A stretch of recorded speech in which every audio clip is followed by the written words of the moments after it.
ফেরেশতা এই বর্ডার এক সেকেন্ডের জন্য এক চুল পরিমাণ যদি আমি বর্ডার ওভারটেক করি তাহলে আমি জিবরাইলের অস্তিত্ব বিলীন হয়ে যাবে, আবার অস্তিত্ব বলে কিছু থাকবে না, আমি নাস্তানা বলব আমি ছাই হয়ে যাব ওপারে, এত বেশি খবর। ওরা বলল হুজুর আমারও অবস্থা তাই, আমি এটা ক্রস করতে পারবো না। রাসূল বললেন তাহলে এখন আমার উপায়, আমি পথ চিনি না, ঘাট চিনি না, আমি রাস্তা জানি না, তোমরা মাঝ রাস্তায় এনে আমাকে এই যে ছেড়ে যাচ্ছ, আমি যাব কোথায়? আল্লাহর পক্ষ থেকে আল্লাহর আখিরি পয়গম্বরকে এই মর্মে সংবাদ প্রদান করা হলো, হে আল্লাহর প্রিয় বন্ধু, আমার প্রিয় হাবিব, আমি রব হলাম মেজবান আর আপনি আমার বন্ধু হলেন মেহমান। আমার বাড়িতে মেহমান হিসাবে আমন্ত্রণ করেছি আমি, এই মেজবানের দায়িত্ব হলো মেহমানকে বাড়ি পর্যন্ত নিয়ে আসার ব্যাপারে গাইড করা। এ জওয়ান যুবকেরা, আমার মালিক বললেন হাবিব চিন্তা করো না, বাড়িওয়ালা আমি, দাওয়াত করেছি আমি, মেজবান আমি, মেহমান তুমি, তাই তুমি কেমন করে আমার বাড়িতে আসবে, কোন পথ দিয়ে আসবে, কি পরিবেশে আসবে, সব ব্যাপারে আমি রব, আমি মালিক, আমি আল্লাহ দায়িত্ব গ্রহণ করেছি। এ জওয়ান যুবকেরা, ওইখানে বুরাক নামক গাড়ি স্টপ হয়ে গেল। আল্লাহর পক্ষ থেকে দ্বিতীয় নাম্বার গাড়ি পাঠানো হলো। ওই গাড়িটার নামকরণ করা হয়েছে পবিত্র কোরআনুল কারীমে। আল্লাহ পাক ওই গাড়ির নামকরণ করেছেন, ওই গাড়িটার নাম হলো রফরফ। ওই রফরফ নামক গাড়ি আবার মালিক পাঠানোর ব্যবস্থা করলেন। মুফাসসিরিনে কেরামেরা রফরফের বর্ণনা দিতে গিয়ে তাদের লেখনীতে লিখেছেন, রফরফ হলো সোনালী এবং সবুজ কালার মিশ্রিত একটি চাদরের ন্যায়। রফরফ নামক গাড়িটির বিবরণ হলো সোনালী আর সবুজ কালার মিশ্রিত চাদরের ন্যায়। ওই গাড়ি পাঠিয়ে দেওয়া হলো, আল্লাহ নবীর সম্মুখে বিছিয়ে দেওয়া হলো। আমার রাসূলুল্লাহ রফরফ নামক গাড়িতে চড়ে বসলেন। আল্লাহর কুদরতি ইশারায় রফরফ নামক গাড়ি আমার প্রিয় হাবিবকে, আমার রবের বাড়িতে, নতুন মেহমানকে মেজবানের বাড়িতে নিয়ে যাওয়ার জন্য রওনা হয়ে গেল। এ জওয়ান যুবকেরা, এই সিদরাতুল মুনতাহা যেটা দুই জগতের বর্ডার, এই সিদরাতুল মুনতাহায় একটা গাছ আমার আল্লাহ লাগিয়ে রেখেছেন। এই সিদরাতুল মুনতাহায় একটা গাছ লাগানো আছে, ওই গাছটার নাম হলো বরুই গাছ। বরুই গাছ, যেটাকে আমরা আমাদের ভাষায় কুল গাছ হিসাবে চিনি। এই সিদরাতুল মুনতাহা দুই জগতের বর্ডারে আল্লাহ পাক একটি গাছ লাগিয়ে রেখেছেন, ওই গাছটার নাম হলো বরুই গাছ। ওই গাছে প্রতিটি পাতায় আদম শফিউল্লাহ থেকে শুরু করে কিয়ামত হওয়া পর্যন্ত কত মানুষ পৃথিবীতে এসেছিলেন, বর্তমানে কারা আছেন, ভবিষ্যতে কারা আসবেন, প্রত্যেকের ঠিকুজি, প্রত্যেকের তাকদীর আল্লাহ পাক ওই কুল গাছের পাতায় পাতায় লিখে রেখেছেন। ও জওয়ান যুবকেরা, এই বড় পীর আব্দুল কাদের জিলানী রাহমাতুল্লাহ আলাইহি বললেন, খোকা আমার একটু সময় দাও, আমি একটু মুরাকাবায় বসি, দেখি আল্লাহ তোমাদের বরাতে কোন সন্তান বরাদ্দ করে রেখেছে কিনা। আল্লাহর বড় পীর আব্দুল কাদের জিলানী মুরাকাবায় বসবেন, আর কয়েক সেকেন্ডের ব্যবধানে বিদ্যুতের গতিতে ৩,৫০০ বছর সময় লাগে যে জায়গায় পৌঁছাতে, সেই জায়গায় পৌঁছে ওই বরুই গাছের ডালে, বরুই গাছের পাতায় ওই দম্পতির তকদীরে সন্তান লেখা আছে কি নেই, এটা পরিদর্শন করার জন্য আল্লাহর ওলি বড় পীর আব্দুল কাদের জিলানী আসবে। জোরে বলতে পারলেন না? আল্লাহর ওলিদের পাওয়া আল্লাহ এমন ভাবে দিয়েছেন। তো বড় পীর আব্দুল কাদের জিলানী হুজুর মুরাকাবায় বসে কয়েক সেকেন্ড কয়েক মিনিট মুরাকাবায় বসে চোখ বন্ধ করলেন। তার কিছুক্ষণ পরেই চোখ খুললেন, খুলে বললেন, খোকা দোয়া করে লাভ হবে না, বাড়ি চলে যাও। কেন হুজুর? বড় পীর আব্দুল কাদের জিলানী হুজুর বললেন, খোকা দোয়া করে লাভ হবে না, বাড়ি চলে যাও।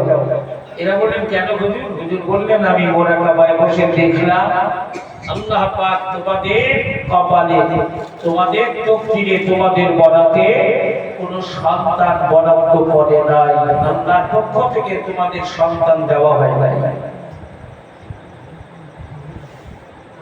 এই দুই দম্পতি স্বামী স্ত্রী, স্বামী যখন এই কথাটা বিবির কাছে গিয়ে বললেন, বিবি বললেন, দেখো তুমি আর একবার যাও হুজুরের কাছে গিয়ে বলো, হুজুর আমরা তো আপনি কোথায় গিয়েছেন, কি দেখেছেন, কি না দেখেছেন এজন্য তো আসিনি, আমরা এসেছি আপনি মুস্তাজাবুদ দাওয়া, আপনি দোয়া চাইলে আল্লাহ দোয়া কবুল করে, তাই আপনি আমাদের সন্তানের ব্যাপারে একটু দোয়া করে দেন। দেওয়া না দেওয়ার বিষয়টা মালিকের কাছে, আপনি একটু দোয়া করেন। হুজুর পড়ে গেল ভাবুন, তাই ওদের তকদিরে সন্তান লেখা নেই, আবার ওরা বলছে যে আমাদের জন্য একটু দোয়া করে দেন। তো আমি যাই কোথায়? পরিশেষে বড় পীর আব্দুল কাদের জিলানী আল্লাহর দরবারে একটু দোয়া করে দিলেন। দুই স্বামী স্ত্রী বাড়ি চলে গেল। দিন পার হয়, রাত পার হয়, সপ্তাহ পার হয়, মাস পার হয়, 10 মাস 11 মাসের মাথায় আল্লাহর পক্ষ থেকে ওই দম্পতির কোল আলো করে আমার মালিক একটি সুসন্তান তাদেরকে উপহার দিলেন। জোরে বলুন সুবহানাল্লাহ। জোরে বলা যাবে না? আর একটু জোরে বলে না? এই সন্তান যখন তারা একেবারেই আমাদের ঘরে যখন সন্তান আসে তখন তার বডি একেবারেই ন্যালবেলে, ঠিক কি না? হাত যেদিকে ঘোরানো যায় সেদিকে যায়, পা যেদিকে ঘুরিয়ে দেওয়া যায় সেদিকে যায়। আপনি অবাক হয়ে যাবেন। আমার রিসেন্টলি খুব বেশি হলে 7 থেকে 8 দিন হয়তো হয়েছে আমার নিজের বাড়িতে একটা মুরগির একটা বাচ্চা উঠেছে। 11টা বাচ্চার মধ্যে একটা বাচ্চার পা ব্যাকা এইভাবে লেগে গেছে। আমি 2 ঘন্টা চেষ্টা করেছি, 2 ঘন্টার মতো চেষ্টা করেছি ওই পাটাকে সোজা করে আঙুলগুলো খেলিয়ে দিয়ে তাকে একটু করা। এই 2 ঘন্টার প্রচেষ্টায় এই পায়ের নখগুলো এরকম মুড়ে হলেও একটু ন্যাংরা মতো হয়েছে। তারপরে 2-3 দিনের ভেতরে পা সোজা হয়ে গেছে।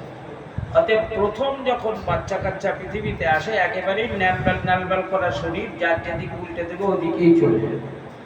তো বাবা মা দুজনা চিন্তা ভাবনা করলেন যে ছেলেটা একটুখানি শক্তপোক্ত হোক, বাচ্চাটা একটুখানি কয়েকটা দিন 1-1 মাস পার হয়ে গেলে আমরা দুই স্বামী স্ত্রী মিলে বড় পীর আব্দুল কাদের জিলানী হুজুরের কাছে বাচ্চাটাকে নিয়ে যাব। আমরা আমাদের জন্য দোয়া চেয়েছিলাম, বাচ্চাটার জন্যও একটু দোয়া চেয়ে নিয়ে আসব। 1 মাস 1.5 পৌনে 2 মাস হয়েছে, একটু শক্তপোক্ত হয়েছে বাচ্চার বডিটা। দুই স্বামী স্ত্রীর সঙ্গে করে নিয়ে রওনা হয়েছে।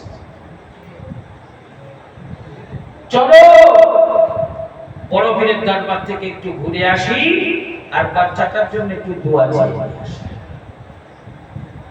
হে জওয়ান যুবকেরা, ও মারিয়া সোনা মানিকেরা, বড় পীর আব্দুল কাদের জিলানী হুজুরের দরবারে দুই স্বামী স্ত্রী দুজনে বাচ্চা করে নিয়ে হাজির হয়ে গেলেন, বাচ্চা করে নিয়ে পৌঁছালেন, দরবারে গিয়ে পৌঁছালেন। বিবি বাচ্চাকে বুকে জড়িয়ে নিয়ে স্বামীর কাছে চুমা দিয়ে দিলেন, ও আমার স্বামী, বড় পীর আব্দুল কাদের জিলানী হুজুরের কাছে আমাদের বাচ্চাটাকে নিয়ে যান, আমাদের বাচ্চাটাকে নিয়ে পৌঁছান। হুজুরের নজরে, হুজুরের চেহারায় একবার বাচ্চাটাকে দেখান। আর এই বাচ্চার জন্য হুজুরের কাছ থেকে একটু দোয়া চেয়ে নিয়ে আসো, আল্লাহ যেন আমাদের বাচ্চাকে দীর্ঘজীবী করেন, লম্বা হায়াত দান করেন, হায়াতে তৈয়বার অধিকারী বানান। এই মর্মে বাচ্চার জন্য একটু দোয়া চেয়ে নিয়ে আসো। এ জওয়ান যুবকেরা, স্বামী বাচ্চাটাকে বুকে জড়িয়ে ধরলেন, কারণ পৃথিবীতে মা বাপের সঙ্গে সন্তানের এমন নিগুণ সম্পর্ক। ও জওয়ান যুবকেরা, ভালো করে খেয়াল করে দেখবেন, বাচ্চা যদিও বিদেশে থাকে, বাচ্চা যদিও বাইরে থাকে, বাচ্চা যদি ঘরে না থাকে, বাচ্চা যদি বাইরে থাকে, আর ওই বাচ্চার যদি কোনো আঘাত হয়, বাচ্চার উপরে যদি কোনো বিপদ নেমে আসে, পৃথিবীর কারো কাছে সংবাদ না থাকলেও, পৃথিবীর কেউ জানতে না পারলেও, গর্ভধারিণী জনম দুঃখিনী মায়ের কাছে যে খবর পৌঁছায়, মা ঠিক জানতে পারে তার বাচ্চা বিপদে আছে, তার বাচ্চা কষ্টে আছে, তার বাচ্চার উপরে বিপদ নেমে এসেছে। কারণ মায়ের নারীর সঙ্গে বাচ্চার নারীর সংযোগ ঘটিয়ে দিয়ে এই সম্পর্ক আল্লাহ পক্ষ থেকে মায়ের অন্তরে আল্লাহ দান করেছেন, বাপের অন্তরে আল্লাহ দান করেছেন। তাই পৃথিবীর কেউ না জানলেও, কারো কাছে খবর না থাকলেও, মায়ের কাছে সন্তানের খবর থাকে, মা সন্তানের খবর জানে। ভালো করে খেয়াল করো, ব্যবসা করো, ওই ব্যবসা থেকে বাড়ি ফিরতে রাত হয়। প্রতিদিন দেখা যায় রাত্রি 10টা, রাত্রি 11টা, রাত্রি 12টা বাজে, তুমি ছেলে বাড়ি ফেরো। বাড়িতে ফেরার পরে তুমি খেয়াল করো, হয়তো তোমার নজরে পড়ে না, তুমি হয়তো গুরুত্ব দিয়ে দেখো না, তাই বুঝতে পারো না। এ যুবক, রাত্রি 12টায় বাড়ি ফিরবে, বাড়ি ফিরে দেখবে তোমার অর্ধাঙ্গিনী, তোমার সহধর্মিণী, তোমার জীবন সঙ্গিনী যে বাড়িতে ফেরার সাথে সাথে তোমার চেহারার দিকে তাকানোর আগে তোমার পকেটের দিকে তাকিয়ে থাকে, কতটা টাকা পকেটে করে নিয়ে এসেছো, এটাই যার লক্ষ্য থাকে। তোমার সেই গর্ব, তোমার অর্ধাঙ্গিনী, সহধর্মিণী বিবি ঘুমিয়ে থাকে, তোমার বাচ্চারা ঘুমিয়ে যায়, ভাই ঘুমিয়ে পড়ে, মা বোন ঘুমিয়ে পড়ে, ভাইয়ের ছেলে মেয়েরা ঘুমিয়ে যায়, রাত্রি 12টায় সবাই নিদ্রায়। কিন্তু তুমি লক্ষ্য করে দেখবে, রাত্রি 12টায় যখন বাড়ি ফিরবে, রাত্রি 1টায় যখন বাড়ি ফিরবে, তোমার গর্ভধারিণী জনম দুঃখিনী মা যদি বেঁচে থাকে, বাড়ি ফেরার সাথে সাথে কারো আওয়াজ তুমি না পেলেও তোমার মায়ের আওয়াজ তুমি পাবে।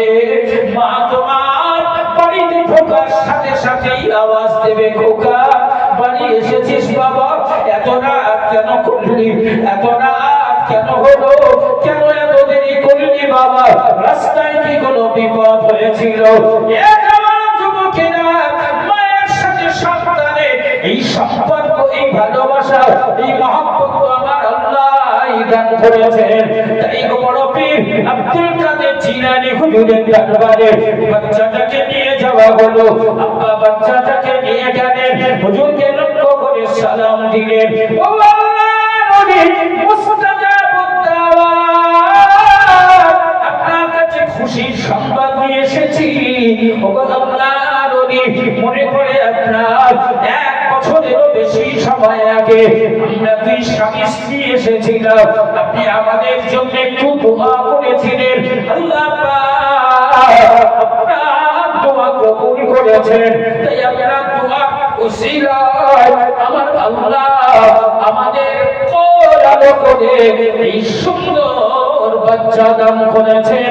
এই বাচ্চাটা নিয়ে এসেছি, আমাদের জন্য যেমন দোয়া করেছিলেন, আমরা চাই আমার বাচ্চার জন্য একটু দোয়া করে দিন আল্লাহ যেন আমার বাচ্চার দীর্ঘ হায়াত দান করে, লম্বা জীবন উপহার দেয়।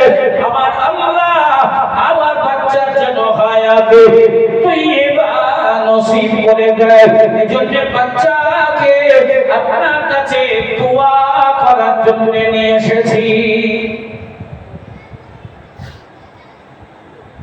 বড় পীর আব্দুল কাদের জিলানী অবাক হয়ে তাকালেন,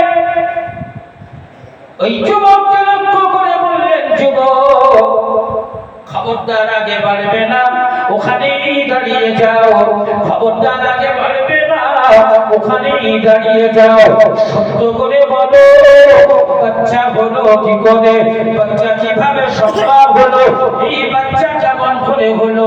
আমার কাছে গোপন করবে না, লুকাবে না, মিথ্যা কথা বলবে না, মিথ্যার আশ্রয় নেবে না। সত্য করে বলো বাচ্চা কেমন করে হলো।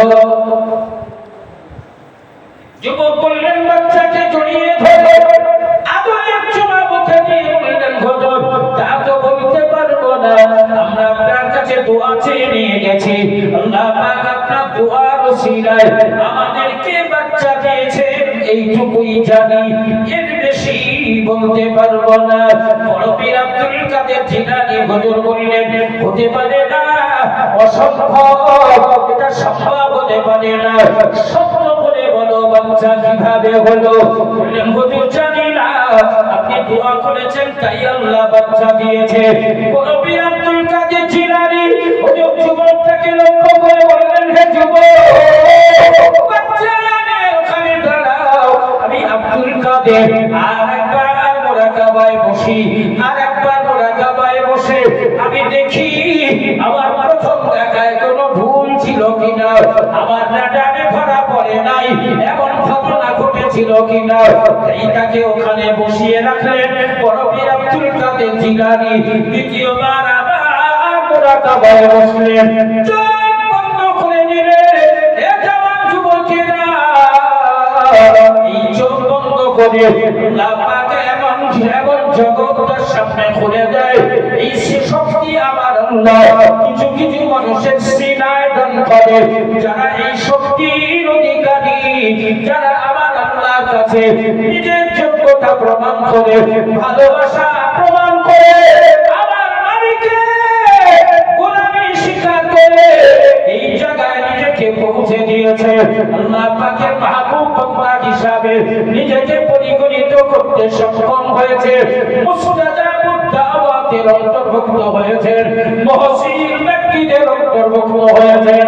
আল্লাহর পক্ষ থেকে তাদের সিনায় একটি শক্তি দেওয়া হয়, আর যারা এই শক্তির অধিকারী হয়, আমার মালিক গোটা রহস্যময় এই জগৎটাকে তাদের চোখের সামনে, হাতের তলায় আমার আল্লাহ গোটা রহস্যময় জগৎটাকে তাদের হাতে আল্লাহ তুলে দেয়।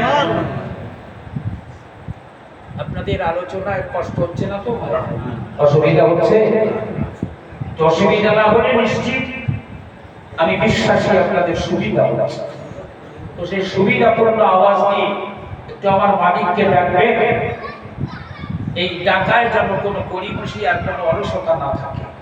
আমি চাই মানিয়া গ্রামের পক্ষ থেকে আমার মালিকের নাম উচ্চ রবে, উচ্চ আওয়াজে আমার মালিককে আমরা ডাকবো, কারণ আমার মালিক বলেছে আমাকে যখন তোমরা ডাকবে তখন আমার দেওয়া সর্বশক্তি ব্যবহার করে আমি তোমাদেরকে যে পাওয়ার দিয়েছি সমস্ত পাওয়ার ব্যবহার করে আমায় ডাকবে। তাই আমি চাই আমরা সবাই মালিককে আল্লাহর দেওয়া পাওয়ার ব্যবহার করে ডাক দেব। সবাই একসাথে আওয়াজ দিয়ে ডাকে, নারে তাকবীর, নারে তাকবীর,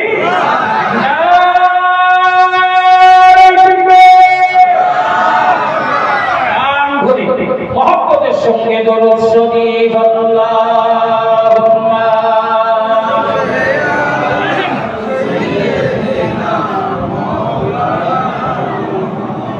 খুব সুন্দর হচ্ছে, মাশাআল্লাহ। ওয়া আলা আলি সাইয়্যিদিনা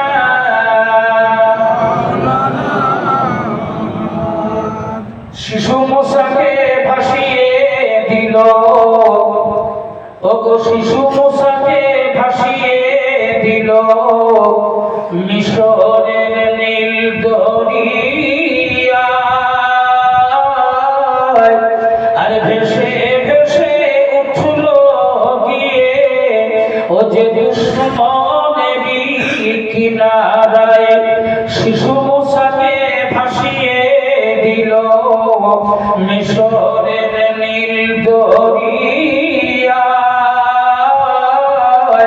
আর ভেসে ভেসে উঠল গিয়ে ও যে দুশ্মনেরই কিনারায়। ফেরাউন বলে শোনো আসিয়া, এই হবে মোর দুশ্মন, আর জীবদশায় কেড়ে নেবে ও যে আমার বেঁচে থাকতে কেড়ে নেবে আমার সিংহাসন।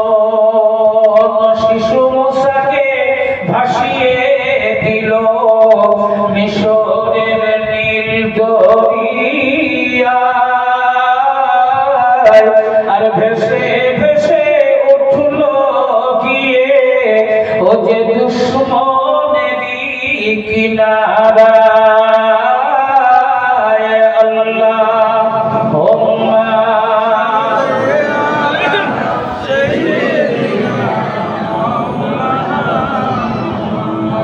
ওয়া আলা আলি সাইয়্যিদিনা।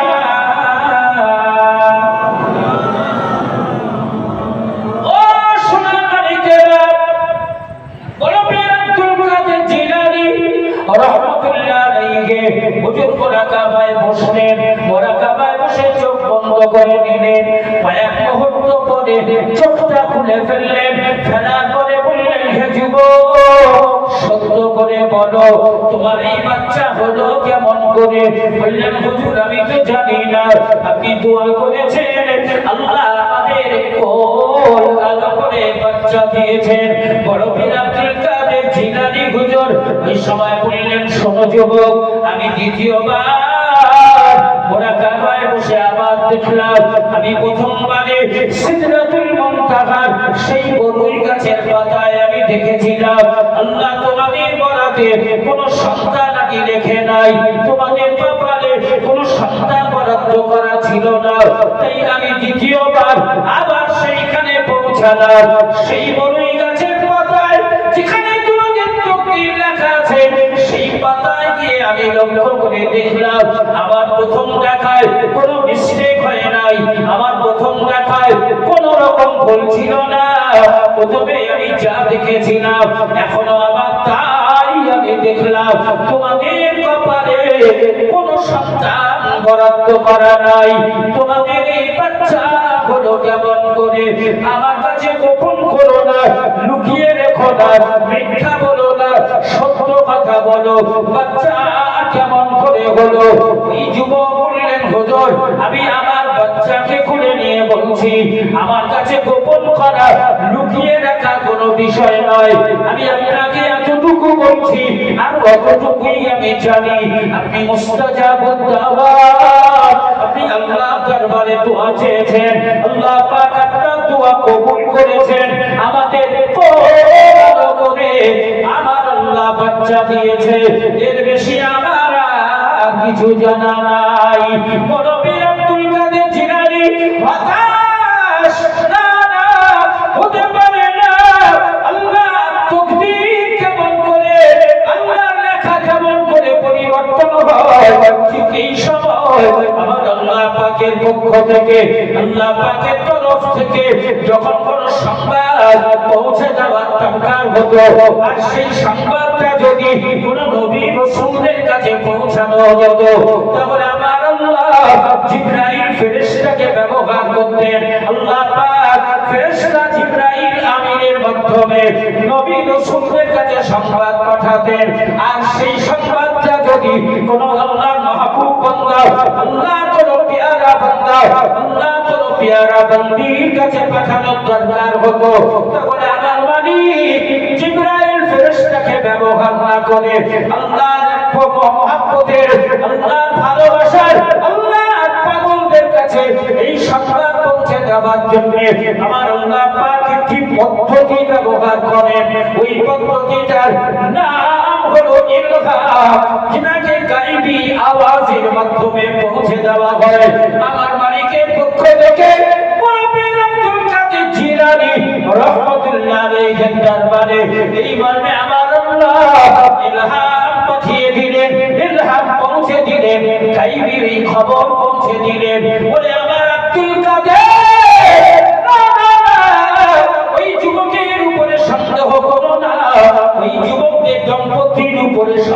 ঘোষণ করো না। ওরে আমার আব্দুল কাদের শুনে রেখে দাও, ওই যুবক তোমার কাছে এসেছিল বাচ্চার জন্য দোয়া চাইতে, তার বিশ্বাস ছিল তুমি হলে মুস্তাজাবুদ দাওয়াত, তুমি দোয়া চাইলে আমি মালিক কখনো দোয়া ফেরত দিই না। এই বিশ্বাসের বিশ্বাসী হয়ে তোমার কাছে দোয়া ভিখারি হয়েছে, তুমি তার জন্য দোয়া চেয়েছো। আমি মালিক ও আব্দুল কাদের, তুমি আমার অত্যন্ত প্রিয়, আমার কাছের মানুষ, আমি তোমাকে মুস্তাজাবুদ দাওয়াত হিসাবে গ্রহণ করেছি, তুমি আমার কাছে অত্যন্ত গ্রহণযোগ্য। তাই তোমার জবান দিয়ে যখন তুমি দোয়া চেয়েছো, আমি আল্লাহ পাক তোমার দোয়া ফেরত দিতে পারি নাই, তোমার দোয়া ফেরত দেওয়ার সিদ্ধান্ত নিতে পারি নাই। বলে আমার আব্দুল